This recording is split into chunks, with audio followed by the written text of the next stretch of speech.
Hello friends, आज के इस वीडियो में हम जानेंगे कोविड-19 के बारे में। तो चलिए शुरू करते हैं।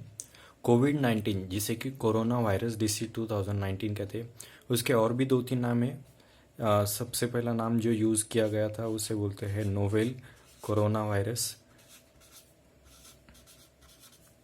और एक नाम जो यूज़ किया जाता है उसे बोलते हैं सार्स कोरोना वायरस 2। और तीसरा नाम है ये कोविड-19। तो ये तीन नामों से ये जाना जाता है। नाउ जो इम्पोर्टेंट बात कि इसे कोविड-19 क्यों कहते हैं। Actually China inform WHO about this virus on 31st December 2019. He reported near about 40 to 45 patients who were infected with this particular disease, and this information reached to the WHO on 31st December 2019, and that's why it is considered that this outbreak started in 2019 itself. Now दूसरी जो important चीज़ है उसके बारे में जानते हैं कि इससे पहले भी इसी तरीके के दो इम्पोर्टेंट आउटब्रेक्स पहले हो चुके थे जिन्हें मर्स एंड सार्स कहा जाता है। मर्स मतलब मिडल ईस्ट रेस्पिरेटरी सिंड्रोम, जो कि सऊदी अरेबिया से स्टार्ट हुआ था फिर और बाकी सारी कंट्रियों में फैला था। और दूसरा है सार्स जिसे बोलते हैं सीवियर एक्यूट रेस्पिरेटरी सिंड्रोम। ये दो आउटब्रेक जो कि वायरस से होते हैं, जो कि कोरोना वायरस फैमिली से ही आते हैं। अब जानते हैं कि चाइना का इसमें क्या रोल था। तो अगर हम चाइना का मैप ड्रॉ करने की कोशिश करें तो चाइना के ईस्ट वाले पार्ट में एक स्टेट है जिसे कहते हैं हुबई, और उसकी कैपिटल है जो है यहाँ पे वुहान। सो वुहान में क्या होता था, वेट मार्केट होते थे जहाँ पे जिंदा जानवरों को बेचा जाता था खाने के लिए। तो ऐसा कहा जाता है कि यहाँ पे बैट्स ये भी बेचे जाते थे, और इनकी वजह से ये संक्रमण ह्यूमन बींग्स में आया होगा। और there is another flow of thought is also there that कि बैट में से पहले पेंगोलिन में, जो कि एक अनदर टाइप ऑफ एनिमल है, उसमें आया होगा और फिर बाद में ह्यूमन बींग में। ये एक रीज़न है। और दूसरा एक इसका प्रोबेबल कारण दिया जाता है कि वुहान में एक बायोसेफ्टी लैब है जहाँ पे चाइना, ऐसे कहा जाता है कि खतरनाक पैथोजन तैयार करता था बायोलॉजिकल वेपन्स की तरह। तो यही इससे ये एक लीक हुआ वायरस है और फिर ये पूरे वर्ल्ड में फैला। तो ये दो रीज़न जो आजकल हमें समझ में आते हैं कि इनमें से one of the reason is probable reason why this virus has spread to the different parts of the world. अब जानते हैं कि इंक्यूबेशन पीरियड क्या होता है। मान लीजिए कि किसी एक बंदे को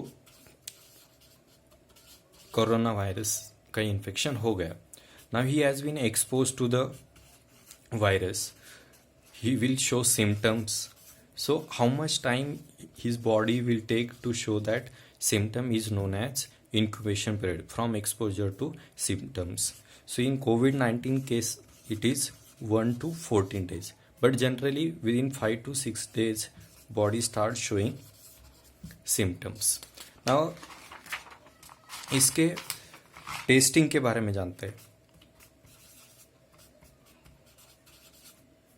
दो तीन तरीके के टेस्ट किए जाते हैं। सबसे पहला है RT-PCR, जो कि बहुत ही ज़्यादा इम्पॉर्टेंट है, और यही टेस्ट डायग्नोसिस करता है कि आपको कोरोना वायरस है या नहीं, जिसका पूरा नाम है reverse transcription polymerase chain reaction.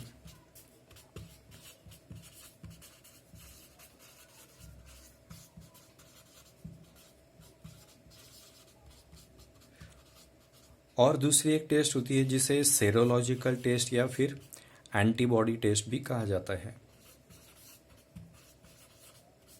इसमें क्या होता है कि वो टेस्ट करेंगे कि whether you have been infected with this particular virus और नॉट, और आपके शरीर में फिर उसके लिए एंटीबॉडीज बने हुए हैं कि नहीं, ये इससे चेक करेंगे।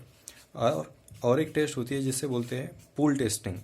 मतलब फॉर एग्जांपल एक पर्टिकुलर एरिया है जो ज़्यादा अफेक्टेड है, तो वहाँ पे क्या करते हैं, बहुत सारे सैंपल्स लेते हैं और उन सभी सैंपल्स को एक सैंपल की तरह ट्रीट करके उसका फिर टेस्ट करते हैं। अगर उसमें वो टेस्ट पॉजिटिव आ गया तो फिर जितने इंडिविजुअल्स का सैंपल लिया था उन सब के इंडिविजुअल टेस्ट किए जाते हैं। अब जानते हैं इसके ट्रीटमेंट के बारे में। अभी तक तो इसकी वैक्सीन डेवलप नहीं हुई है, लेकिन there are different combinations of drugs which are being used for this treatment of this disease. और इसमें से सबसे पहला जो है उसे बोलते हैं राइटोनाविर एंड लोपिनाविर। एक्चुअली ये दोनों ड्रग्स एंटीवायरल ड्रग्स है जो कि HIV पेशेंट को ट्रीट करने के लिए यूज़ किए जाते हैं, लेकिन ये दोनों भी अब इसके लिए यूज़ किए जा रहे हैं। दूसरा एक है एजिथ्रोमाइसिन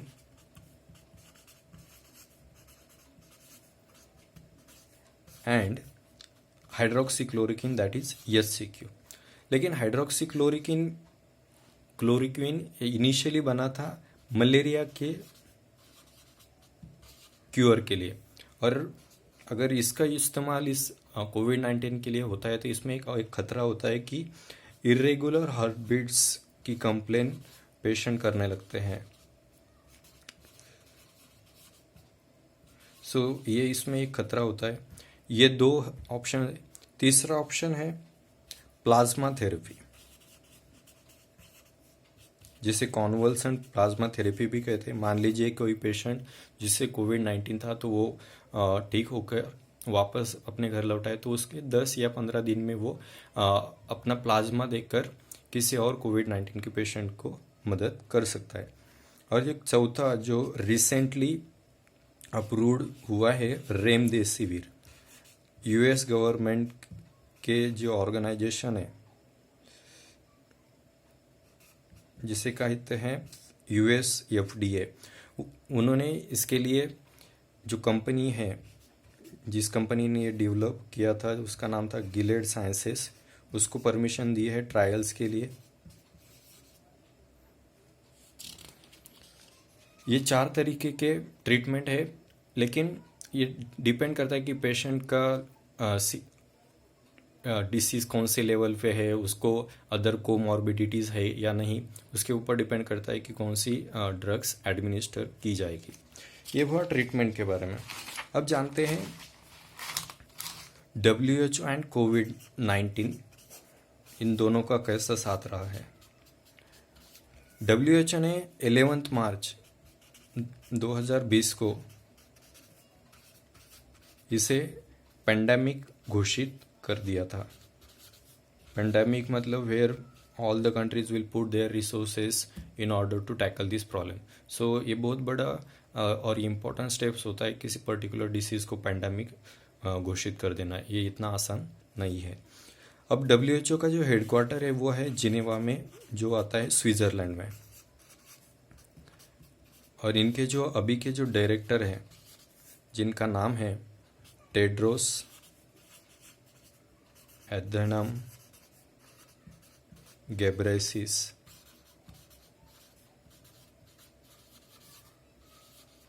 जो कि एक फॉर्मर इथोपियन मिनिस्टर हैं, और he is the first and at the same time he is the first African to lead this organisation.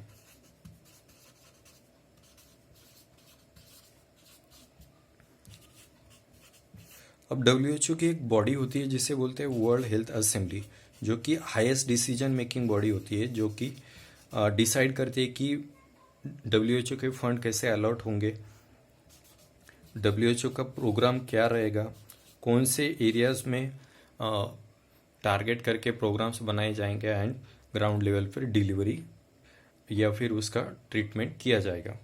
तो ये है WHO एंड कोविड-19।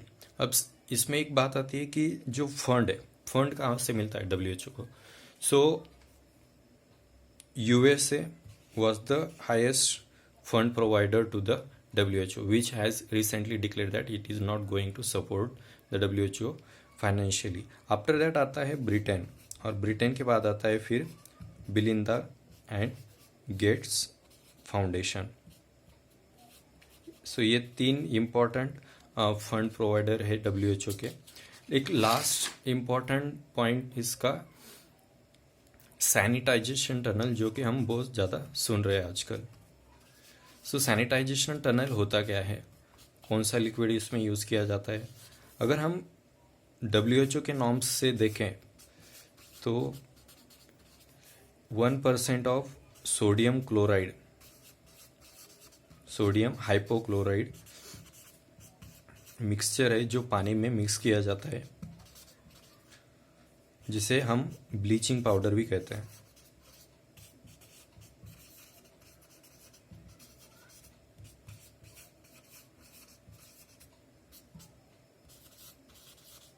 सो इस तरीके से वो लिक्विड बनाया जाता है एंड फिर बाद में यह स्प्रे किया जाता है. So that's it for this video. I hope you have enjoyed the information that I have provided. Thanks for watching. Please share and subscribe.